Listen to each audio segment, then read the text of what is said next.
Hey everybody, it's Deandra Marie, and this is Mental Health Mondays. And today's topic is going to get the girls together because I'm talking about trauma bonding.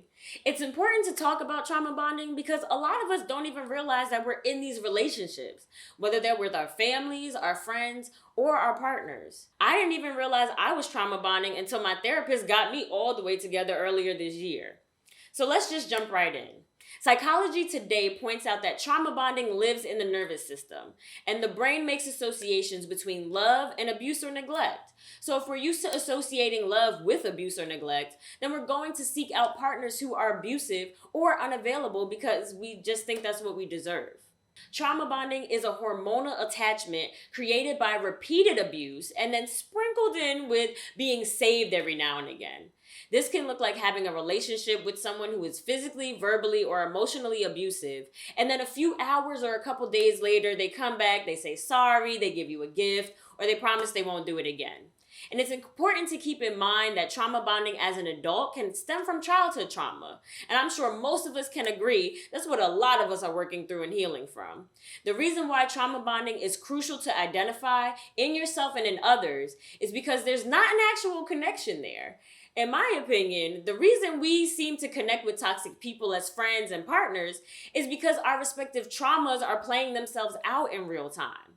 It's very difficult to build genuine connections through trauma bonding because you're not approaching the relationship as someone who is healing, but as someone who is still connected to their own pain.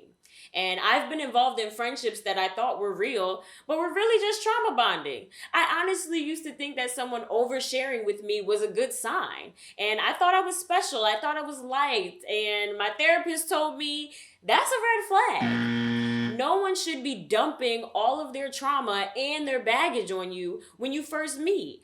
Especially if you're not a licensed profesh, okay? And I've absolutely have fallen into the trap of trying to maintain and build relationship with people who have just bonded with me through trauma. Since we shared our experiences with mental health, with bad breakups, or childhood trauma, it felt like a connection was being formed. But at the same time, those relationships don't end up sustaining because the bond is only as good as the trauma that defines us. And so once we start to seek healing, we are able to break out of those types of relationships. We're able to recognize that we don't deserve the type of love we may have been given as a child. We can love our inner children and nurture them through self-love and healthy relationships with others. If you're wondering if you're in a trauma-bonded relationship, ask yourself, do you have anything in common or genuine chemistry outside of the traumas you've both experienced? And so I'm just going to leave it right there for the sake of time. I just wanted to put trauma bonding on y'all's radar so that we all can be more mindful of it and recognize it when it happens sooner than later. If we're able to connect with people based on the traumas in our lives, imagine how much better our relationships will be when we're connecting with people through healing, joy, and love. Mental health warriors, you know I always want to hear from you.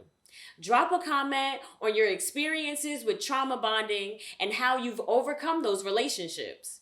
I would love to hear from you so that we can continue to break the stigma surrounding mental health and mental illness. I have links to some articles and resources in the description to get you started on your mental health journey. Share this and other Mental Health Monday videos with anyone who needs some extra support. Make sure that you take care of yourself, build genuine connections with other people, and I wish you love and light.